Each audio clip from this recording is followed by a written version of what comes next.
చెంతకు చేరుతున్నది.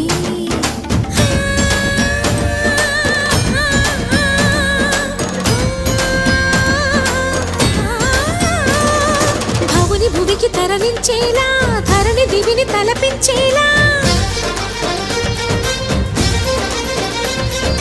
రసతరంగిణి వేళ ఎదిని నృత్యరతుని చేయగలిగే వేళ. భరత వేదముగా నిరత నాట్యముగా కదిలిన పదమిది ఈశా.